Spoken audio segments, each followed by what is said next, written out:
great to have a chance to speak with you, my friend. This is actually the first time I get to do this, so I'm glad I'm getting a chance to speak with you because I've done interviews, a lot of interviews on parades and stuff. I've never had a chance to talk about the Emerald Parade of the year, and it's one of the, if not the biggest, that we have in celebrating not just tradition, not just culture, but in a lot of ways helping to celebrate the coming of spring. Absolutely. It's the this is the gateway to spring. That's what we look at. And the weather's shaping up nicely for a great day and a parade. Looking forward. Happy to have you covering us, Rudy. It's nice. We know you do a lot of great work in the community and we're part of it. So we're happy to have you take us on.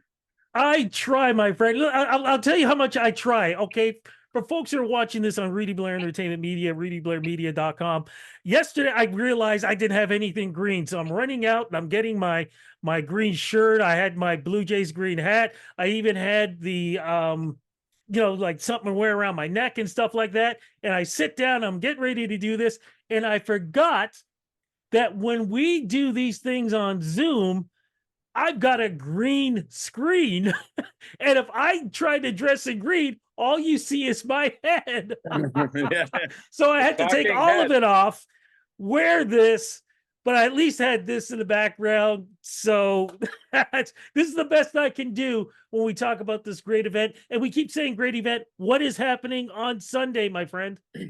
Well, at noon hour on Sunday, we kick off from St. George and Bloor, across Bloor, straight down Yonge Street. We end at Yonge Dundas this year for the first time with the construction for the Ontario line happening on Queen Street. We no longer have access to City Hall and Queen Street. So we're looking at 4,000 people in the line of march, which is great. We've got more community groups than ever. It's the launch of the Daily Bread Food Bank Spring Campaign with the Toronto Fire Association. The fire department are going to be collecting money and food along the parade route. So they're going to have about 20 recruits coming down Yonge and collecting food and donations for the food bank, which is a nice initiative. We also have a lot of sports teams, community-based sports teams. And we like to tell people, we like to share that this is the largest and most diverse St. Patrick's Parade in the world, recognized by the Irish government. What is it about this parade? You just kind of mentioned one part, but how do you think it's grown over the years to become, as you said, not just a Toronto event, but an international event around the world? And what a way to be represented here in Toronto.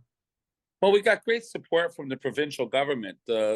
We got a nice grant that allowed us to target. So we have Metrolinx coming on now, allowing people to come in on the GO train for a $10 adult fare and free to children under 16, I believe it is.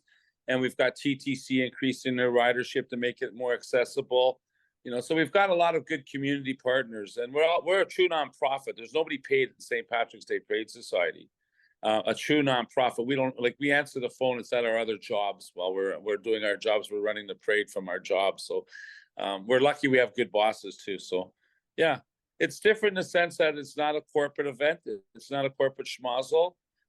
We have great sponsors, and we're very, very fortunate to be able to celebrate our history and heritage culture with all these other diverse communities that are coming in and buying in and wanting to be a part of it. Now, you kind of mentioned it earlier. I want to go back again. The parade itself. What are some of the things we're going to see, like the bands and tradition and things like that? And of course, we're going to be seeing lots of flags happening too. Lots of flags. We've got hundreds and hundreds of tricolors coming down the route. We've got 12 marching bands, different types of marching bands. Most of them are pipe bands, pipes and drums from the different legions and the Uxbridge and Coburg, and we've got them coming in from Air Ontario, coming in on the bus. So we're fortunate to have a good selection of music. We've got 4 or 5 DJs. We're taking a page out of the other parades where we're going to pump it up a little bit on the streets, and we're going to get hip. Us Irish guys are getting hip now. I love that, man. And also because every time I've seen pictures in the newspaper and whatever, I always see a certain, I don't know if he's the same guy or not, but a leprechaun seems to always be popping. Brogan. Talk about this. Pascal Brogan. Pascal Brogan's been around for over 25 years, retired school teacher, and we receive more calls with regards to Pascal being a part of it to make sure he's still with us. From his former students, I think he taught shop classes, and we have past classmates of people getting together to celebrate Pascal Brogan. The Irish community had him as the Irish Person of the Year because he was such a draw, and we use him on all our marketing materials. And you'll see him on there because he resonates so well with the community. And this year, I tried to put him up on a float because Pascal's getting older. I thought be kind and just drag him down Yonge Street on a float. No, you're putting me in the golf cart, and I'm getting out, and I'm putting on a dance for the people. I love it.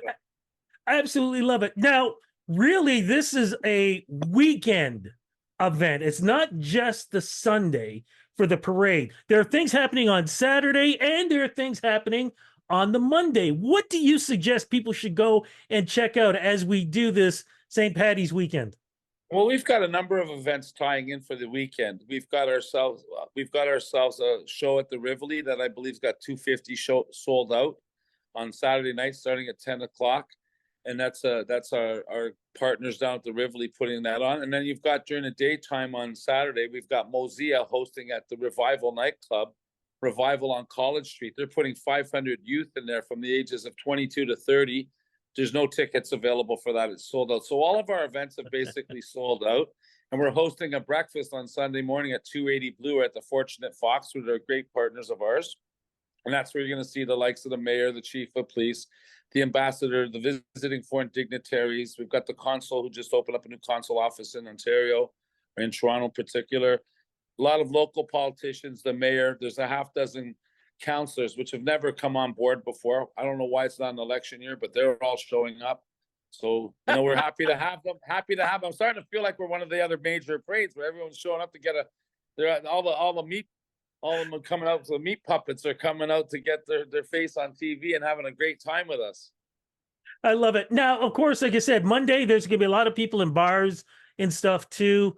What do you say for somebody who's never gone out for this great event?